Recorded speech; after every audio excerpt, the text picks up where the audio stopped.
inocua. Es decir, la reconversión no resuelve el problema de la inflación, la reconversión no es, como dicen algunas autoridades, va a estimular el crecimiento económico, nada de eso. La reconversión es simplemente un elemento, digamos, divisorio.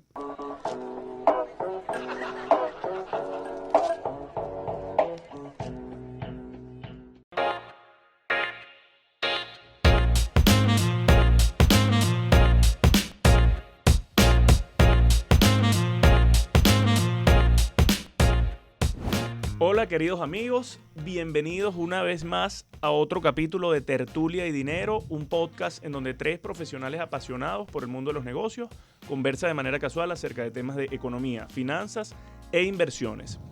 Hoy traemos un capítulo bien particular, auspiciado por Pedidos Ya. Nuestros amigos de Pedidos Ya.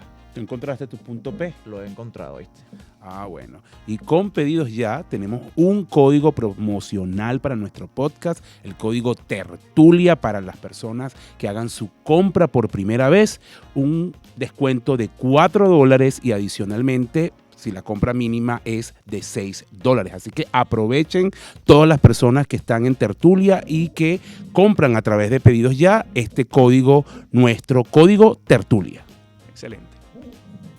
Como ya es costumbre y hemos conversado en redes sociales, nos lo han pedido también por mensajes privados, hoy traemos tres temas que también son interesantísimos, de actualidad, están en la palestra. Hablaremos un poco de lo que va a ser la reconversión monetaria, estamos a días de una nueva reconversión monetaria en Venezuela. Cuáles son los beneficios, si una reconversión implica una devaluación. Asdrúbal nos va a comentar un poco de eso. Vamos a hablar también de medios de pago digitales, cuáles son las soluciones que estos medios ofrecen a el mercado venezolano y a consumidores locales, y también un poco ya desde el punto de vista más macro y también bursátil, vamos a hablar sobre qué está pasando en China, hasta cuándo el Partido Comunista Chino se va a mantener con este nivel de regulación, con esta, digamos, afrenta hacia el sector privado. Y bueno, vamos a hablar un poco de si existe o no existe inversión en valor en China. Si es posible. Sí, pero bueno, sin más preámbulo, creo que podemos pasar al tema número 1, reconversión monetaria en Venezuela. Asdrúbal, estamos a días de quitarle 6 ceros más a la moneda para llegar a 14. 3 reconversiones en 13 años, Rubén. Tú has tenido trabajo, pero bastante en estos años, ¿no? Sí, totalmente. Es un proceso, digamos, disruptivo. Probablemente las personas que nos ven de otros países de América Latina no pueden entender cómo una moneda ha sufrido tantas transformaciones. Venezuela es un caso atípico, sobre todo en estos últimos años, porque en otros países las reconversiones eran muy común en los 70 y en los 80, pero en estos últimos años, digamos, que hay más estabilidad en precios en la mayoría de los países de América Latina y en el mundo, no son tan comunes. En el caso venezolano, pues tanto la banca como las empresas ya tienen un aprendizaje por ser esta la tercera reconversión. Y yo creo que hablar de reconversión hay que hacerlo en dos planos, ¿no? En un plano operativo y en un plano macroeconómico. Desde el punto de vista operativo, la reconversión era necesaria. Es un alivio para las empresas. O sea, no es decorativo. Porque muchas personas dicen que esto no sirve para nada, que esto no va a llegar a ningún lado. Por eso quise hablar del plano operativo y del plano macroeconómico. Desde el punto de vista operativo, administrativo, tecnológico, no podía seguir trabajando con la cantidad de cero. Sí. Cualquier persona que nos está escuchando, viendo y tiene un negocio, sabe lo difícil que era introducir en sus calculadoras o en su sistema administrativo, sí, bien sea el que use, esta cantidad de ceros para las facturas, porque el bolívar sigue siendo la moneda legal y en el que se factura en Venezuela. Entonces era una gran complicación. Hacer una factura en Venezuela en bolívares te perdías, porque además incluso desde el punto de vista mental no era fácil de manejar. Sí, sí. O sea, la cantidad de ceros te perdías totalmente en las cantidades, ¿no? Pagar en un punto que tienes que pasarlo por partes porque es hasta tanto. Entonces era un serio problema y la reconversión viene a resolver eso, simplifica un poco todo todo ese proceso contable, administrativo, operativo y tecnológico en las compañías, en los comercios, le permite adicionalmente a los consumidores poder entonces ya sí tener una visual más clara de precios en bolívares y precios en dólares en caso que aplique y hacer comparaciones. Así que desde ese sentido creo que era una medida necesaria, llega casi que justo a tiempo y bueno, yo creo que es un punto de partida importante. Tú lo dijiste en el último capítulo de la primera temporada.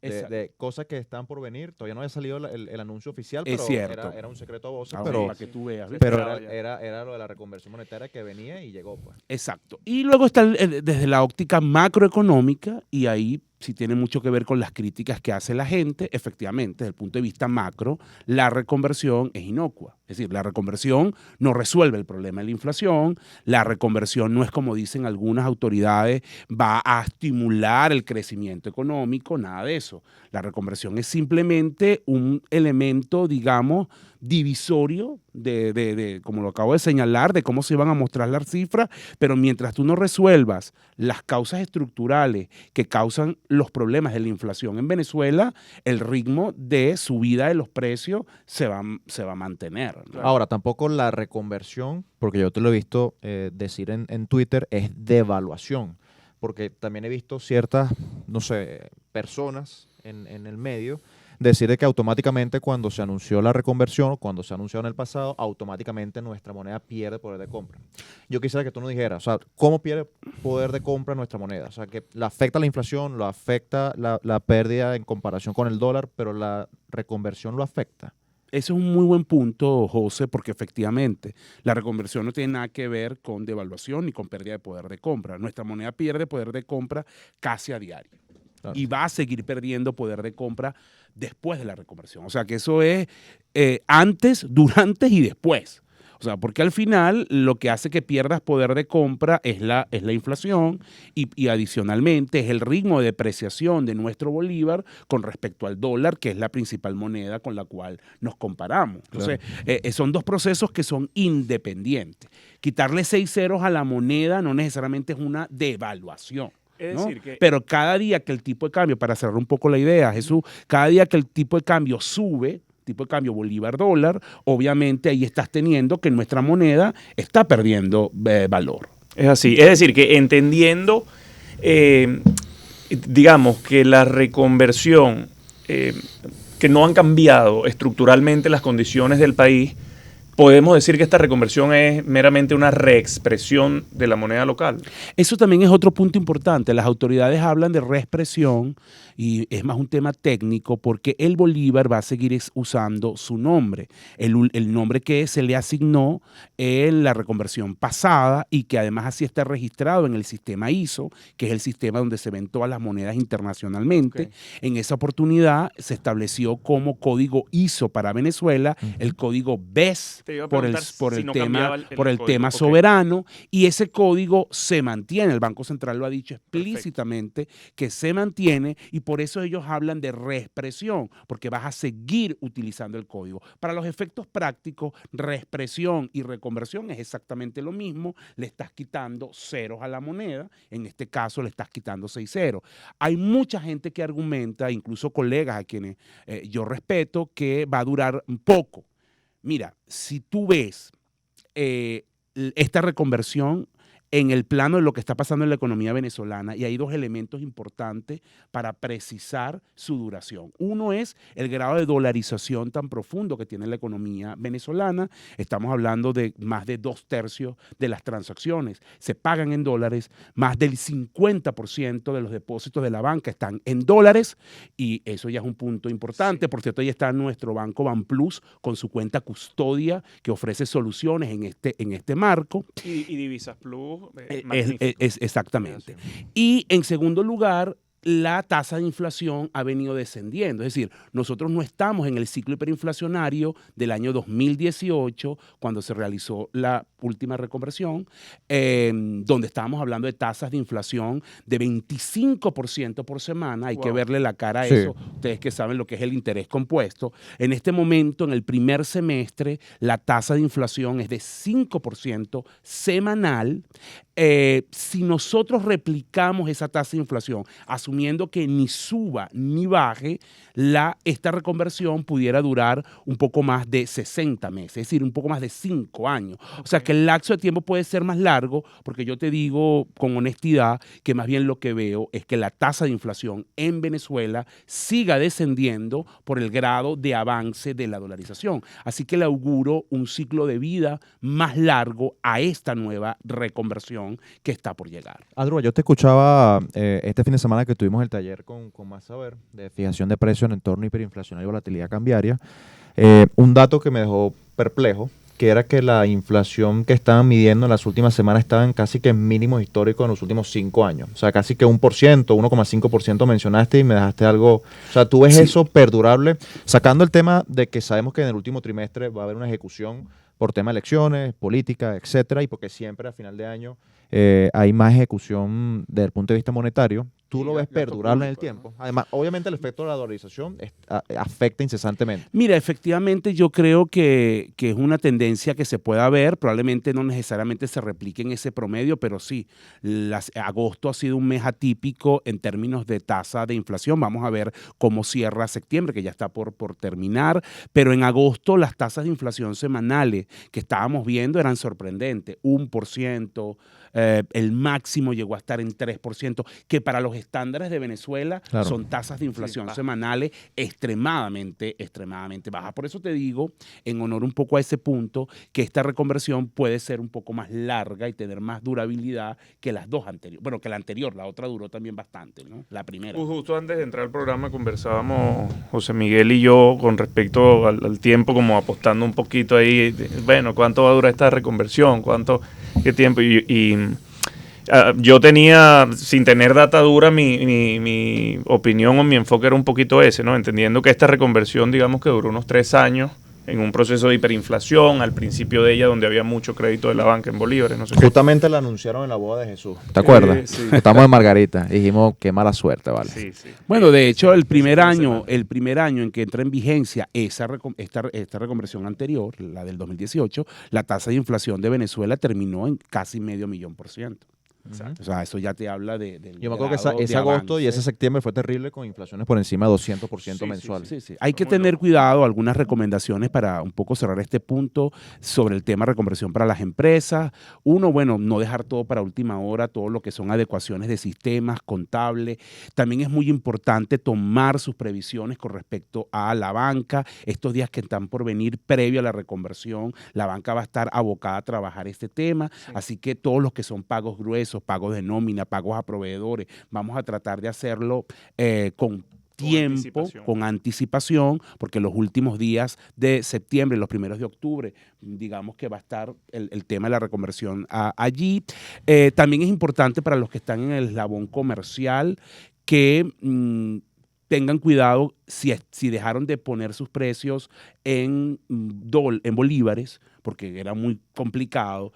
Yo les invitaría a que vuelvan a establecer en sus tarifas públicas precios en bolívares, porque creo que el gobierno va a estar muy activo en términos de fiscalización de que aparezcan también los precios en bolívares y dólares para darle peso a esta nueva expresión monetaria, ¿no? Buenísimo. ¿Cuáles son las soluciones que ofrecen, digamos, a ese consumidor local? O sea, este ecosistema de medios de pago digitales está creciendo muchísimo. Lo conversamos en la primera temporada con el tema FinTech. También lo hablamos en el segundo capítulo de la primera temporada.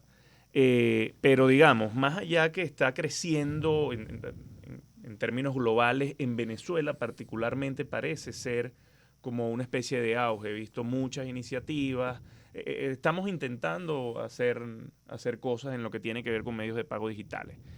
Y otra cosa que es importante, esto lo podemos hablar ya luego para dedicarle tiempo, es cómo podemos evitar caer en estafas. Cómo protegernos. Porque hay iniciativas, buenísimas, tú sabes quién está detrás, que incluso se ven que son bien interesantes, pero ahí a veces se cuelan otras que quizás pueden ser... No, y ahí lo importante también es entender, bueno, y justamente lo que tú mencionabas, que están relacionados con el tema de reconversión. Uno de los factores que ha impulsado el tema de medios digitales en Venezuela, que estamos a la vanguardia en América Latina, es la problemática del efectivo que tiene el país.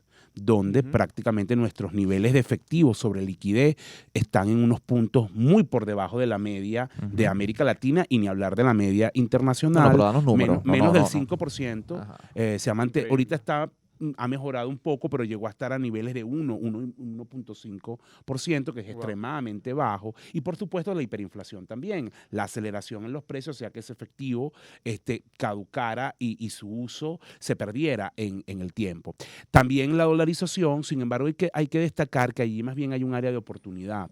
Entre pagar en efectivo, de acuerdo a los últimos datos del estudio de dolarización de Ecoanalítica, que por cierto estamos justamente en esta semana sacando ya el que va a salir próximo, pronto lo comentaremos en este podcast. Yo puedo acceder a ese... Claro, es público. Nuestros financistas nos obligan a publicar el estudio. Lo que está señalando es que entre efectivo y el aplicativo famoso que empieza por Z, bueno, que lo podemos decir acá porque es nuestro podcast, abiertamente, el CELE, concentra cerca del 80% de los pagos en dólares. Y en los medios digitales y estos nuevos aplicativos están allí en ese 20%. Sin embargo, hay un área de oportunidad, sobre todo en el manejo de parte de ese efectivo, que puede ser engorroso. Algunos bancos están de alguna manera diseñando cosas innovadoras, como por ejemplo BanPlus, que tiene Divisas Plus, todo el tema President, que ayuda muchísimo en eso. Pero Divisas ahora, Plus, mira, Divisas Plus incluso, en estos días yo tenía que pagar un delivery y... Si tú no tienes... pedidos ya, me imagino. Sí, pedidos ya, pero eso no digamos, no. Ya está descontado. Totalmente. Él conoce su punto P. Yo también lo conozco. Mira, y tú, sin bolívares incluso, tú envías el pago móvil y lo descuentan directamente de la cuenta en divisa. Total. Como herramienta... Y hay otras estructuras que no están ligadas a la banca que también han surgido. Pero si le permitía, yo te quiero preguntar esto, y disculpa que te ataje así. No. Hemos visto a nivel sudamericano, están ocurriendo muchos cambios con el tema de los neobancos, aplicaciones, fintech, etcétera. En Venezuela se hace como que más imperativo por nuestra crisis económica, el tema hiperinflación, etcétera. Pero también yo siento que la banca, salvo algunos bancos como es el caso de BanPlus, que han luchado por salir de esa camisa de fuerza para innovar constantemente y están tomando los riesgos, porque innovar en Venezuela es difícil. Si a la banca le permitieran el fácil hacer con respecto a la realización de medios de pago digitales mucho más profundo, ¿no sería una solución para todos los venezolanos? Claro, eso es justamente lo que iba a decir, estamos alineados, José. O sea, al final, gran parte, o un elemento, mejor dicho, que le pone techo o que de alguna manera le pone un freno a estos aplicativos, a mi juicio es la normativa que existe. Total. Te obligan a que toda la estructura esté montada sobre compensación en bolívares, no te permiten estructurar una estructura independiente de compensación en dólares, y eso parece tonto, pero tiene unos elementos que le resta ventajas, sobre todo a todas estas aplicativos que entran al país y que además están obligados, así lo establece la normativa, a registrarse frente a la Sudeban y restringe un poco el grado de ofertas que pueden tener. Y eso va muy en línea con lo que tú también señalabas cuando introducías este tema de, bueno, el tema de las estafas. Hay que tener mucho cuidado de qué aplicativo se usa, sobre todo, por ejemplo, hay cosas básicas, ¿no? Quiénes están detrás, si está o no dentro del marco de regulación de Venezuela, porque parece tonto, pero también es importante, porque el día de mañana usted tiene un problema, entonces puede tener a quién acudir o a quién reclamar, ¿no? El marco legal, el marco de regulación de esa estructura, y también un poco consultar, ¿no? No dejarse guiar solamente por redes sociales o por mensajitos grandilocuentes. Generalmente aquí también la experiencia de usuario, de gente cercana a usted, es muy importante evaluarlo. Eso ¿no? clave. Ahora, en tema que se me viene a la mente, ahorita con todo este tema de medios de pagos digitales, la dolarización incipiente, el tema de que las personas no quieren tener obviamente bolívares, porque por mucho de que la inflación haya bajado, indudablemente las personas ya le tienen miedo a tener bolívares por mucho tiempo en su cuenta. Y el tema de las plataformas, como es el caso de Binance, con esa modalidad P2P, peer-to-peer o person-to-person, dependiendo cómo se mire, ha facilitado muchísimo y se ha convertido, de hecho, en el número 1 en Venezuela en tema de transacciones sin intermediarios, ellos ofrecieron la plataforma y que realmente está funcionando buenísimo, no solamente con el tema de cripto, sino también con también, temas... José, para las empresas, por ejemplo, gente como Grupo Belka ayuda también con este tema en términos de poder optimizar si tienes pagos con proveedores, si tienes cómo hacer con manejo de efectivo, que se convierte en un dolor de cabeza para muchas empresas. También ofrecen soluciones, digamos, que ayudan un poco a ese tema porque nuestro país es muy particular. Sí, sí. Y yo creo que lo más interesante de Grupo Belka es el hecho de que ellos pueden Que da la vuelta, es la ajustarse, cosa. le da la vuelta a las tu necesidades problema. y a los problemas de la gente. Mira, que ellos pueden adaptarse al requerimiento de que tengan cada una de las personas. Y claro, en una economía en donde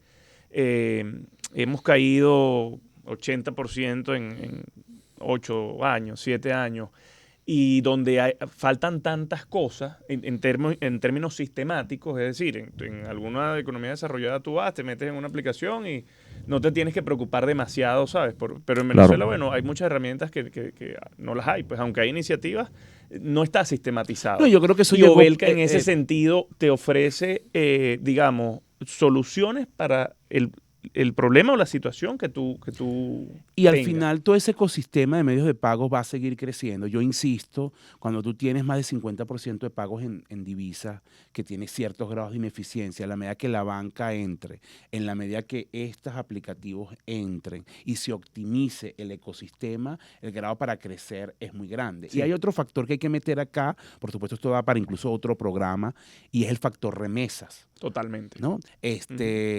Más allá del debate de si son remesas o no, insisto, eso lo podemos hablar en otro programa, lo que quiero destacar aquí es el hecho de la cantidad de venezolanos que está afuera y que está mandándole dinero a sus familias y que necesita también soluciones para hacer expedito ese envío. Porque también ellos tienen problemas de conseguir cómo cambiar, las tasas a veces no son favorables, dependen de intermediarios, ¿no? Muchos de ellos no están bancarizados. Recordemos que una buena parte de nuestros migrantes están en el mercado informal, muchos de ellos incluso en condiciones de ilegalidad o donde su estatus legal o migratorio no está del todo en orden. Un área gris ahí. Y entonces en una zona gris. Entonces este tipo de aplicativos puede facilitar muchísimo ese envío, esa ayuda que mandan a su familia, y estamos hablando de un universo que es representativo. Solo para este año nosotros estamos estimando que ese universo de envíos puede estar en el orden de los $2.000 millones y el año que viene puede estar en el orden de los $2.600 millones. Wow. Entonces eso al final es un tema relevante. O sea, va creciendo. Sí, total. ¿Cuánto representa eso? No quiero un número exacto, pero digamos, como para tener una referencia en términos de PIB. En términos de PIB es más o menos 5%. entre 5 y 7% del PIB. Sí, hace unos años. ¿Tú te imaginabas años? hace 12 años o en picos de importaciones petroleras que iba a estar tanto dinero entrando a Venezuela vía remesas? No, eso empezó a crecer en 2016, exactamente. Faría, Hermano. háblanos de China, hermano. Tú ya se te están poniendo los ojos así. Tienes días en las redes sociales. Aquí se va a formar el haciéndole Llegó el periodo más largo China. del capítulo. Mira, el tramo. Ese partido comunista chino intenso con las regulaciones, ¿qué significa esto para los mercados? ¿Qué Antes de empezar el debate con Asdrúbal, yo creo que lo más importante es entender que no podemos ver con visión occidental lo que está pasando en China. Y ese es el error de los inversionistas.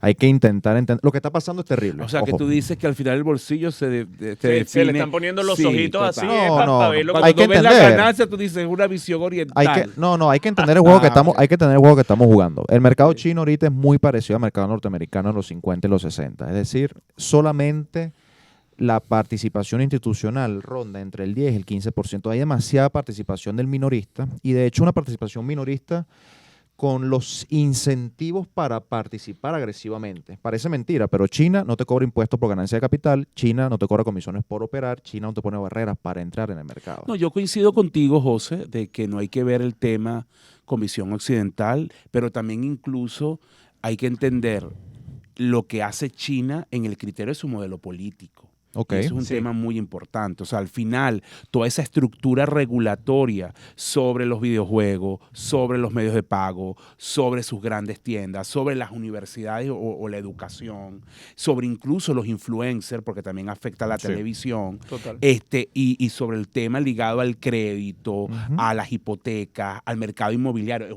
De verdad que lo que han hecho en estos meses ha sido Sí. extremadamente agresivo. De hecho, Sí, leí un intenso. artículo bien interesante en el Financial Times donde habla que es una neodictadura o la dictadura del siglo XXI por el uso tan intensivo de la tecnología para su modelo, ¿no?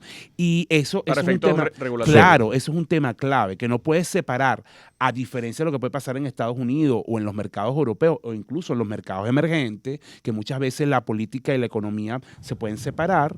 En el caso chino, lo que intenta hoy la cúpula en el poder es integrar su visión de la economía y de los mercados a su modelo político. Y Ahora, ese es un punto muy importante al cual hay que hacerle seguimiento, porque yo no creo que estas regulaciones sean algo de corto plazo. yo tampoco. Y creo que para más nada. bien se están preparando en una etapa, digamos, de confrontación importante, sobre todo con los Estados Unidos. Sí. Porque creo que la política de Trump y seguida por Biden es una política de confrontación directa con los Estados Unidos, con China.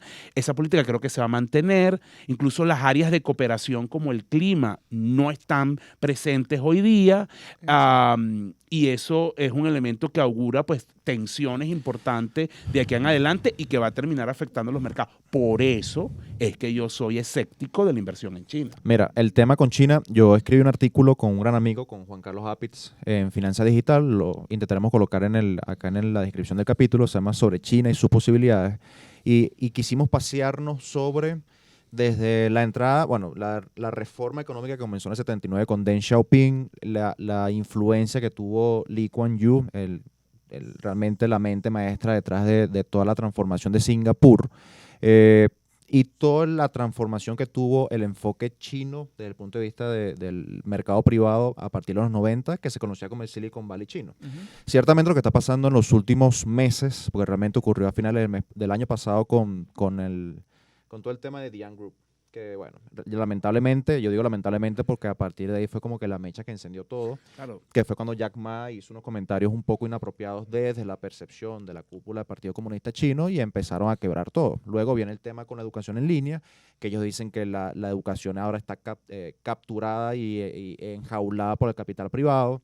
Se metieron también con Meituan, se metieron con Tencent, ya se habían metido hace unos 3 años con JD, y ciertamente de nuevo, desde mi percepción, yo entiendo que los riesgos de China son latentes y a ver, la intromisión del Partido Comunista Chino tiene una influencia brutal y las tensiones geopolíticas tienen una presencia brutal en los precios. Y esto que tú dices es también reflejo en los mercados.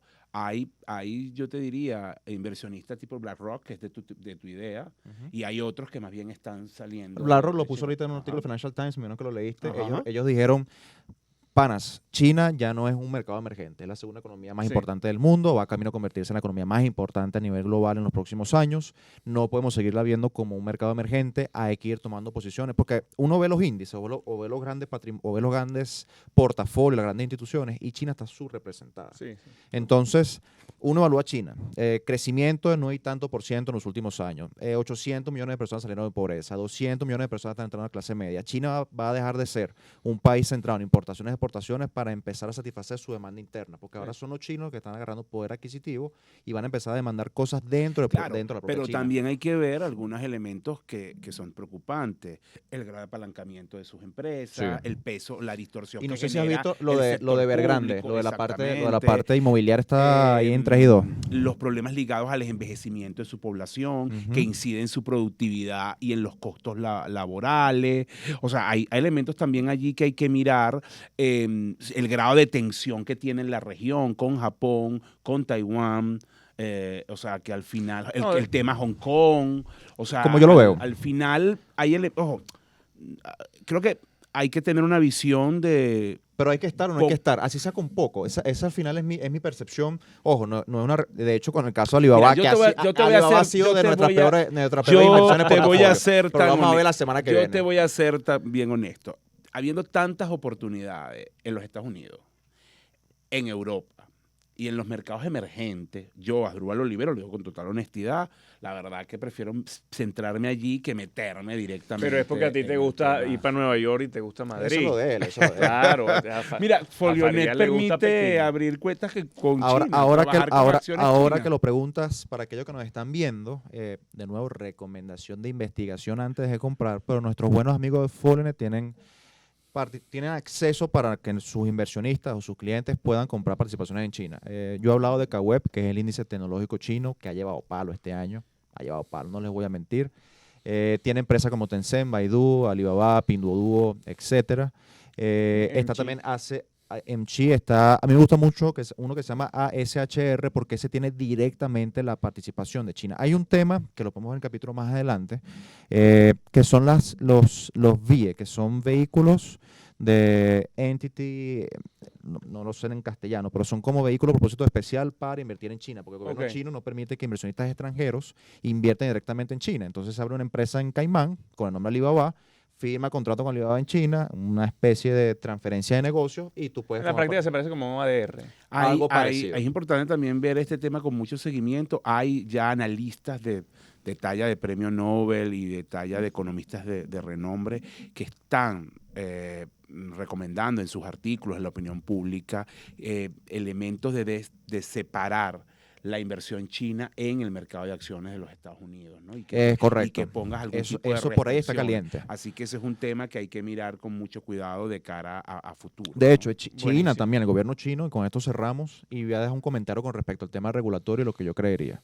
El gobierno chino, ni siquiera el gobierno estadounidense, sino el gobierno chino está como que poniendo la piedra de tranca porque los estadounidenses están diciendo, para estar listado en Estados Unidos tienes que darme información. Y el gobierno chino dice, Ajá. es información estratégica, entonces por ahí no camina la Sí, cosa. eso es un Claro. tema importante. Deberíamos dejar esta semana una encuestica ahí en nuestras redes de Sí. si la gente quiere invertir o no en China. ¿O qué le parece? A ver qué Buena le idea. parece. Pero le dejo y que nos desde comenten, mi ¿no? percepción con el tema con regulatorio. Con respeto, por favor. Activando el debate ahí, ¿no? Me Con el parece tema regulatorio. chéverísimo. Yo sí creo, la verdad, que el gobierno chino está apretando mucho las tuercas, pero la verdad es que creo que esto puede, de una forma u otra, facilitar que haya mejor y más competencia en el país. Porque el enfoque bajo el cual lo están haciendo es que, bueno, los grandes como Alibaba, Baidu, Tencent no estaban dejando que los pequeños compitieran. Y yo creo que esto puede ser incluso bueno con una visión contraria a largo plazo. Brutal.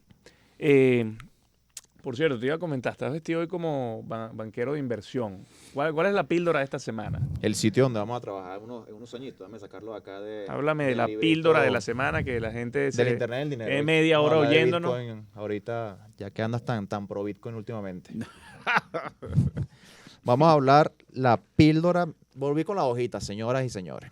Yo esa Ya va a cuestión empezar el bullying de Asdrúbal. Y además, larga. y larga. Así que bueno, échate para atrás, Drupal, y acomódate, que esto va a tomar tiempo. No tenemos ningún banco en el portafolio de seguimiento de nuestras píldoras de recomendación de investigación de tertulia y dinero. Entonces, yo me di a la labor, a pesar de que Morgan Stanley es mi banco favorito, de traer a JP Morgan, un holding financiero cuyas actividades están organizadas en 6 segmentos de negocio: banca de inversión, servicios financieros minoristas, servicios de tarjetas, banca comercial, servicios de tesorería y valores y gestión de activos. Ticker JPM. Vamos a empezar a hablar un poquito de esto. Las razones por las que JP Morgan Chase ha superado la competencia son las mismas por la que ha superado el resto de bancos desde la crisis de la pandemia e incluso desde la crisis financiera 2007-2008.